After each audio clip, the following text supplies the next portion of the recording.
Ayan, what's up dribblers at mga shooters, kamusta? Kamusta po kayo? Simon Enciso pumirma ng 2 taong kontrata sa Talk 'N Text tropang Kiga para sa kanilang inaasam na Grand Slam. JM Calma umaasang magkakaroon ng time sa SMP bilang backup ni Junmar The Kraken Fajardo. Pero bakit nga ba malungkot si JM Calma sa paglipat sa SMB? Tara, sama-sama po nating pag-usapan talakayin yan sa bidyong ito matapos po kung maglambing ng isang like, share, comment down below, and don't forget to subscribe and hit that notification bell button para lagi po tayong updated sa ating pong mga video at lahat po ng ating shoutout nasa dulong bahagi po ng bidyong ito. Nagbabalik na nga itong si Simon Enciso para dito sa Talk 'N Text tropang 5G dahil 2 taong kontrata ang kanyang pinirmahan. Sa paghahanda nga po yan ng tropang 5G para sa kanilang asam na season ending ng PBA, ang Grand Slam. Sinabi nga po ni Talk 'N Text tropang 5G Team Manager Jojo Lastimosa na ang 34 years old na veterano ay pumirma ng kanyang 2 taong kontrata matapos siyang kunin ng Talk 'N Text tropang 5G sa unrestricted free agent. Ang pagkuha kay Enciso ay para puna ng pagkawala ng kanilang veteranong guard na si Jason Castro na siya pong nagtamo ng knee injury. Si Enciso ay magiging backup ni Ray ng Batak dito po sa kupunan ng Talk 'N Text tropang 5G, Brian Heruela at rookie na si Chilo Razon. Narito po si Talk 'N Text tropang 5G Team Manager Jojo Lastimosa sa ulat ni Jerry Ramos sa Spin.ph.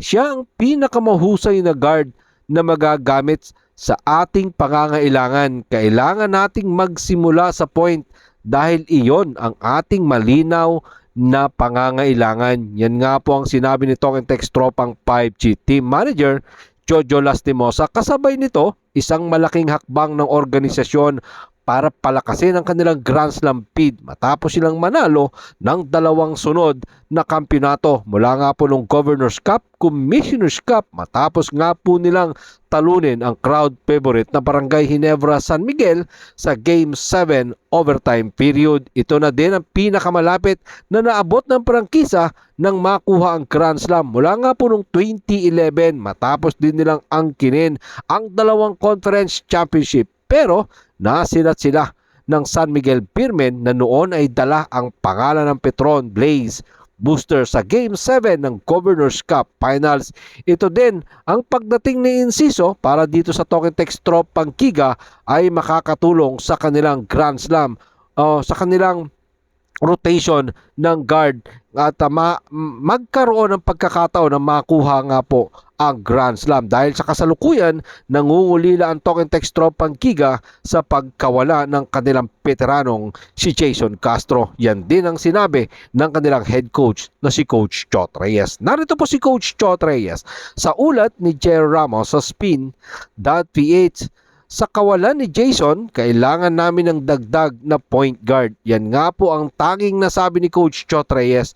Tingnan natin mga shooters kung makakatulong nga ba si Enciso sa kupunan ng Talk 'N Text tropang 5G para makuha nila ang kanilang inaasam na season ending ng PBA, ang Grand Slam. Ito't pag-usapan naman po natin si JM Calma, ang bagong player ng San Miguel Beermen. Umaasa nga po si JM Calma na magkaroon ng pagkakataon na makapaglaro ng minutes dito nga po sa kupunan ng San Miguel Beermen kahit na ang kanyang kapalitan ay si 8 times PBA MVP Junmar The Kraken Fajardo. Siyempre nandyan din si Moto Tua at si Rodney Brondial. Ang 26 years old na si JM Calma ay na-acquire ng San Miguel Beermen sa trade ng SMB at Northport Batang Pier in exchange for the rookie Aban Naba.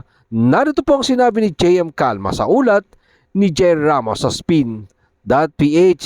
In the future siguro magigain ko naman yung minute ko. Sanay naman ako sa ganitong sitwasyon. So positive lang ako. Bata pa naman ako. So dadahan-dahanin ko lang yung sistema ni coach.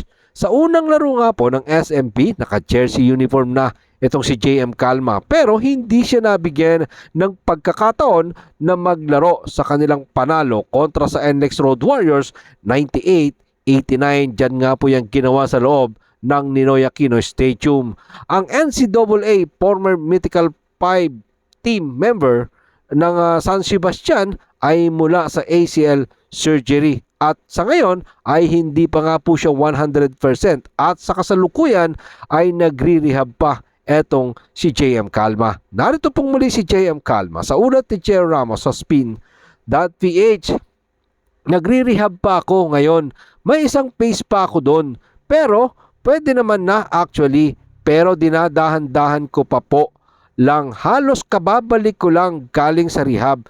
10 months akong hindi naka-ensayo. Nung bumalik sila, ang Batang Pier, bumalik na din ako and sumabay sa practice nila for all Filipino. Sinabi nga po ni JM Calma na mixed emotion ang kanya pong part sa kanya pong paglipat dito sa kanyang bagong kupunan na San Miguel Beermen dahil halos 3 taon din naman siya sa Northport Batang Pier sa kanilang 16 overall pick ng 47 season ng PBA draft. Narito po ang huling bahagi ng pahayag ni JM Calma sa ulat pa din po yan ni Che Ramos sa Spin.ph. Masaya na konting sad pero ganun talaga. You need to move on. Kung saan ako nilagay ng Panginoon, doon ako magpo-focus at kung ano yung nasa harapan ko.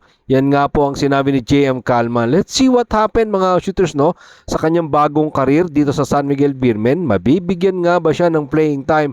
But knowing kasi Coach Leo Austria, mga shooters no, as long as nandyan itong si Junmar Pajardo, may hirapan talaga makakuha ng playing time. And hopefully, no, mga shooters, umaasa tayo. Bata pa naman itong si JM Calma.